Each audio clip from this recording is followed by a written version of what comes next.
हे सदगुरु, ये अमर लोग कहां पर हैं? लोकदीप में वर्ण सुनाओ, तृष्णावंत को अमी पियावो।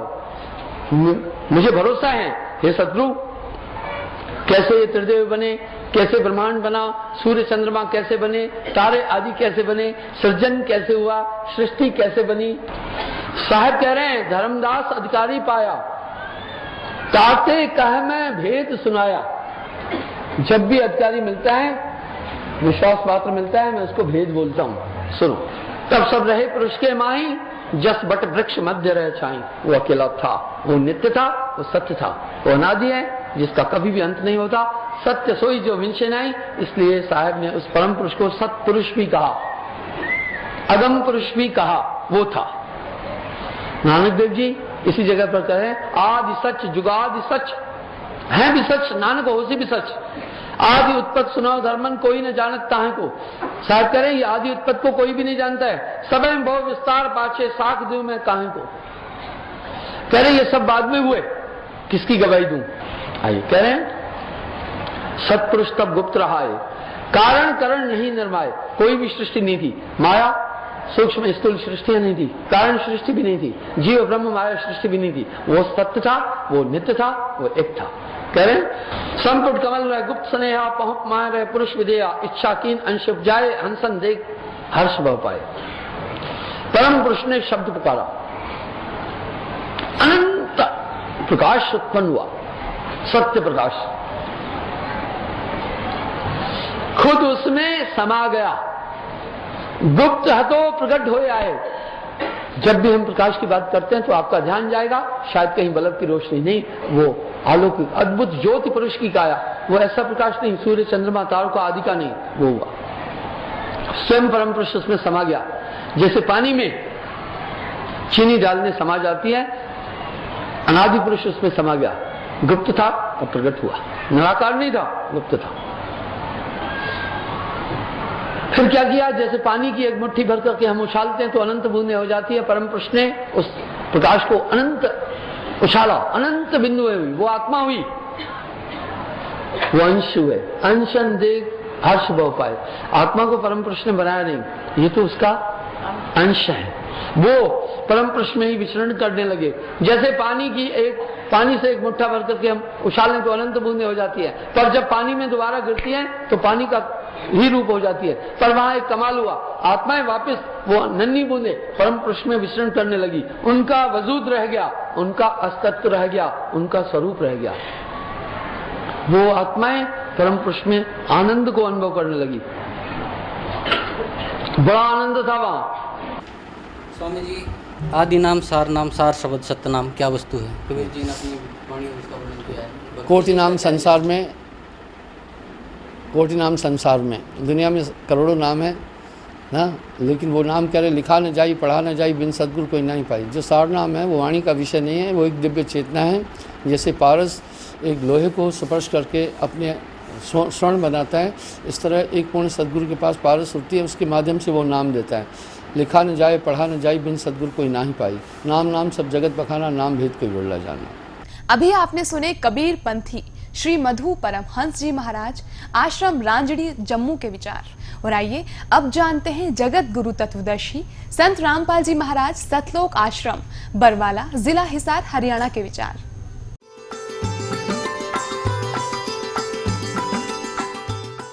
अब इन्होंने सारनाम, आदि नाम और सतनाम को कैसा जाना, ये दिखाते हैं आपको। इन्हीं की एक पुस्तक है नाम अमृत सागर, ये देखिएगा, नाम अमृत सागर। इसमें लिखा पाखंडियों से बचो, सत्य भक्ति को समझो। अब देखेंगे पाखंडी कौन है। पुस्तक का नाम है नाम अमृत सागर। इसके यही प्रकाशक हैं संत सम्राट सदगुरु मधु परमहंस जी। प्रचार अधिकारी है राम रतन जम्मू, और 2006 की एडिशन है इनका। संत आश्रम रांजड़ी, पोस्ट राया, तहसील सांबा, जिला जम्मू। और ये है मुद्रक हैं सरताज प्रिंटिंग प्रेस, जालंधर शहर। इसके 86-87 पृष्ठ पर आपको दिखाते हैं। ये पृष्ठ है 86। अब यहाँ आते हैं।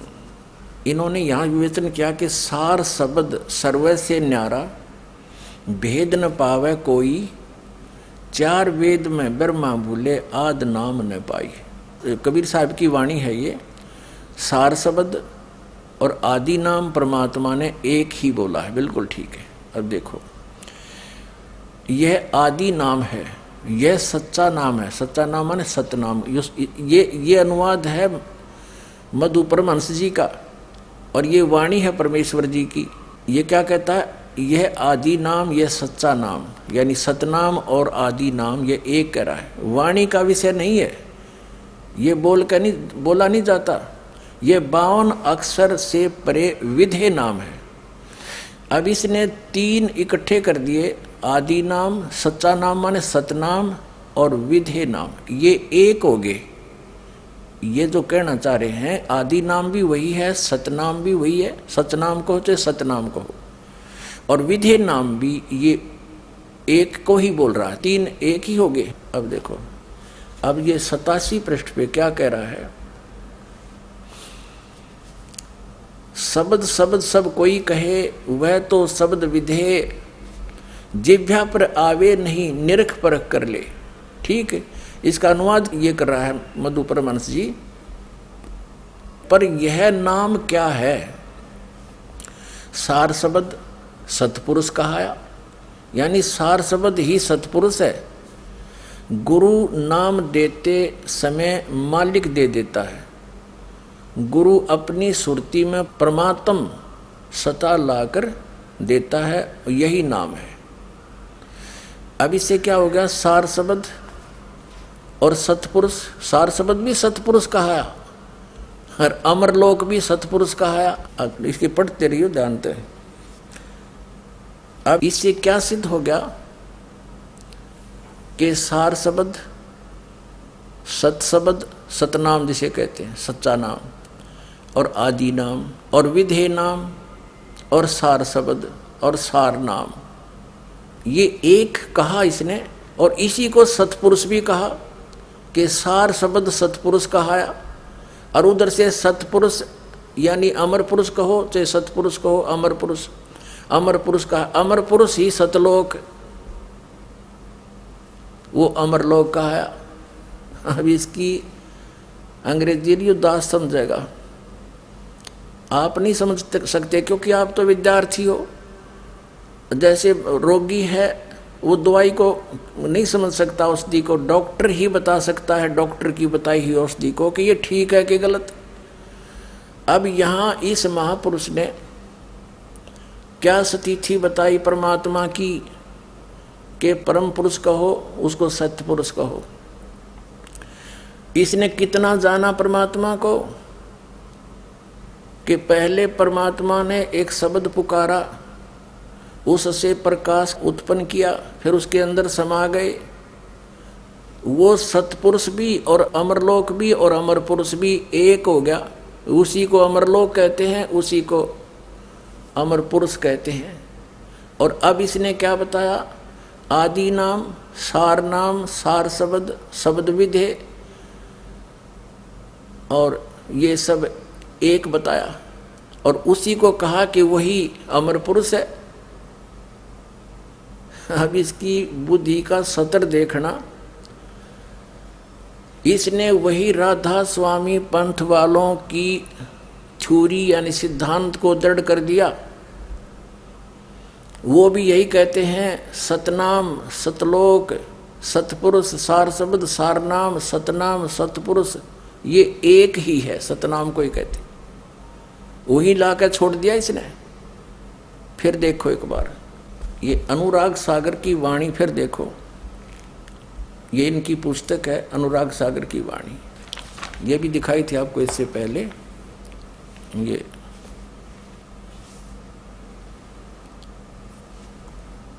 यहाँ से प्रकाशित है।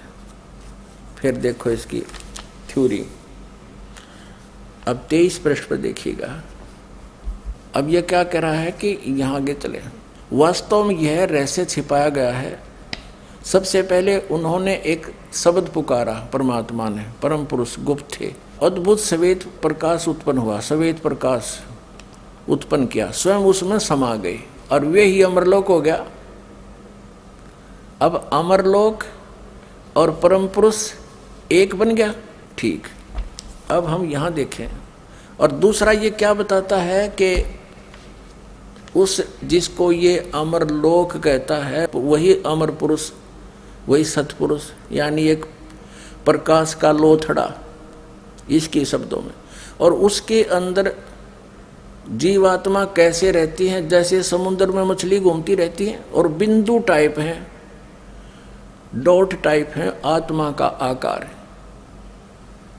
और फिर इसने क्या बताया, सार नाम, आदि नाम, सतनाम, सच्चा नाम जिसे कहते हैं, और विधेय नाम और सार शब्द एक, और उसी को सतपुरुष कहा जाता है। सार शब्द को इसने पुस्तक भी बना रखी है, इस पर देखिए, सार नाम सतपुरुष कहाया। अरे वाह शेर। उधर तो अमरलोक भी अमर पुरुष, इसने एक पुस्तक बना रखी है, देखिएगा।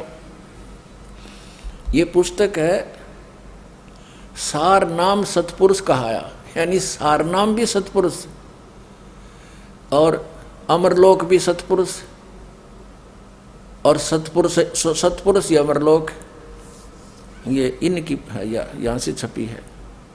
ये वही है सतगुरु मधु परमहंस जी, सार नाम सतपुरुष का आया, ये वहां से छपी वही है जो की तो। मुद्रक दीपावली प्रिंटर्स, सोडल रोड, प्रीत नगर, जालंधर से। ये एक पुस्तक का नाम भी सार नाम सतपुरुष का है। अब फिर देखो, इब नाम अमृत सागर, ये पुस्तक है इसकी। इसने कहा पाखंडियों से बचो, सत भक्ति समझो। ये पता चलेगा पाखंडी कौन है। ये पुस्तक है, ये भी आपको दिखाई थी, वही है। संत सम्राट सदगुरु मधु परमहंस जी, यानी इसके लेखक ये हैं। ये प्रचार अधिकारी है राम रतन, जम्मू में, और ये इसके प्रकाशक है। 2006 में यह छपी है। संत आश्रम रांजड़ी, पोस्ट राया, तहसील सांबा, जिला जम्मू। मुद्रक हैं सरताज प्रिंटिंग प्रेस, जालंधर शहर। अब ये क्या बताता है 86 पृष्ठ पे, ये परमात्मा की वाणी है। ये सार शब्द सर्व से न्यारा, भेद न पावे कोई, 4 वेद में ब्रह्मा बोले आदि नाम न पाई। इन 4 वेदों में वो आदि नाम नहीं है। परमात्मा ये कहना चाहता है, यह आदि नाम, यह सच्चा नाम वाणी का विषय नहीं है। ये मधु परमहंस जी की सोच है, इसका अनुवाद है सब परमात्मा की वाणी का, कि आदि नाम और ये सच्चा नाम एक ही है, वाणी का विषय नहीं। यह 52 अक्षरों से परे विधेय नाम है, यानी आदि नाम यू सत्य नाम चाहे सच्चा नाम, और विधेय नाम यू एक ही है। ठीक है, अब यहाँ 87 पृष्ठ पर आ गया। ये इसका अनुवाद किया कि शब्द शब्द सब कोई कहे, वह तो शब्द विधेय जिह्वा पर आवे नहीं, नरक पर कर ले। पर यह नाम क्या है? सार शब्द सतपुरुष कहाया। अब ये सार शब्द को कहते हैं, सतपुरुष भी सार शब्द को कहते हैं। अब सार शब्द को सतपुरुष कह दिया तो ये भी, ये सार नाम, आदि नाम, सच्चा नाम और विधेय नाम